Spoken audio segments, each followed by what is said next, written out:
we have tried scientifically to understand the world and explain its mysteries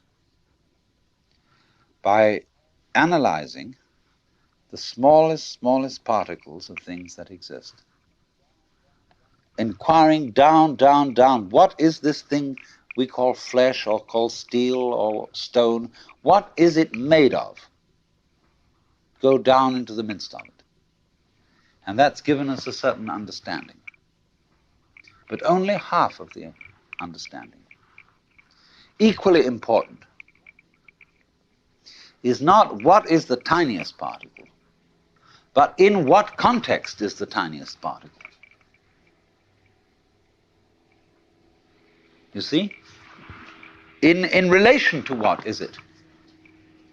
Just as the word bark, as I showed you, has different meanings in different sentences, so cells, molecules, atoms have different properties in different contexts. So what the scientist equally needs to study is not simply what is anything when very, very minutely analyzed, but where is it? When is it? That makes all the difference. So do you see that a lot of people who get anxious when they hear that everything is relative have no need to get that anxious. Relativity isn't some kind of slippery morass in which all standards and all directions get lost. Relativity is really the soundest situation that there is. See, it's the one supporting the other. It's this thing. Do you know this? This is wonderful.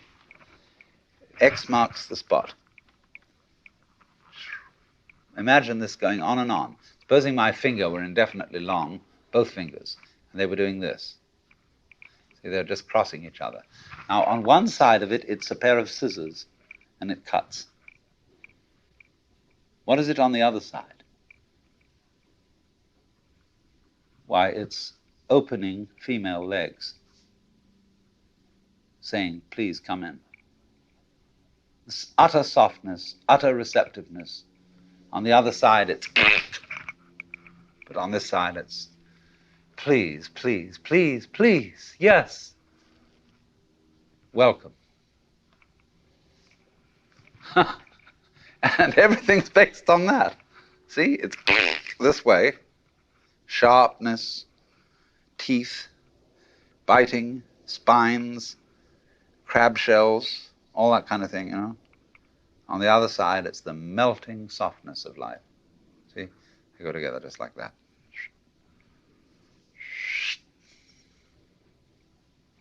And goodness knows what it is on these outer two sides.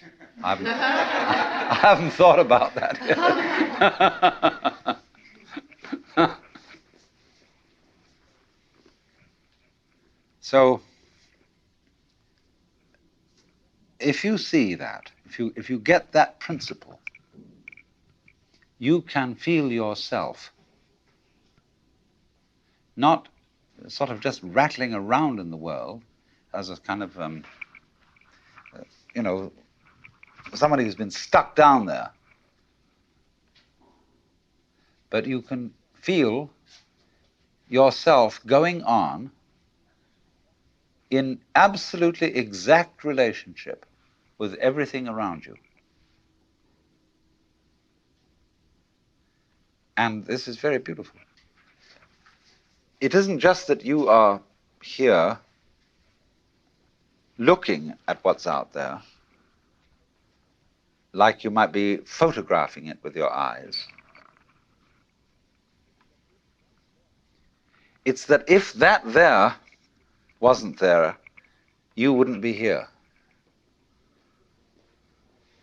The outside thing that you see and the inside thing that you are poles of the same magnet,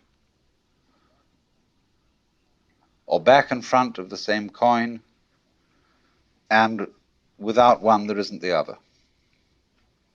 That means, of course, then, that we are living in the midst of a world of animals, vegetables, minerals, atmospheres, astronomical bodies, that's highly intelligent. Its intelligence concentrated, crystallized in our brains. That's where it comes out, you see. In any field, let's say, let's take any field of forces. We take a chemical solution, and at certain critical points in this chemical solution, the crystals start to form. And so in the same way, the total intelligence of this whole universe crystallizes in human brains. Also in other kinds of brains. But that's where it really comes out. But it's the total intelligence of the whole field that does this.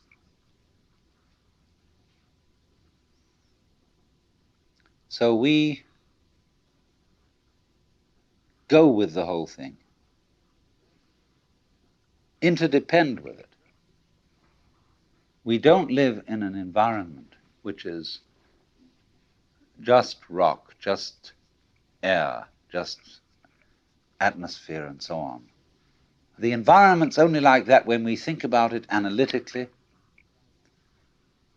and try to explain it. But when we think of it isn't just rock and air, see, but those things go together. When you see the interconnectedness, when you see in the simplest way how flowers go with bees and other insects, they don't live without them. Humans go with cattle. They don't exist without them. Plants, etc., etc., etc. When you see the intervals, the significance of the relationships between these things, it's only then, when you see that, that you are aware of the melody. Go back to the illustration I gave of the person who can't hear melody, who's tone deaf. He hears only a succession of sounds because he's not aware of the intervals. Now, most people are brought up to be tone deaf in respect to their own existence and the rest of the universe. They don't see the relationships. They're not aware of the unity. And so, once you spot that, you spot how everything goes with the thing, that you are one end and that out there is the other end, and they really go together, then you may be said to be living a harmonious life.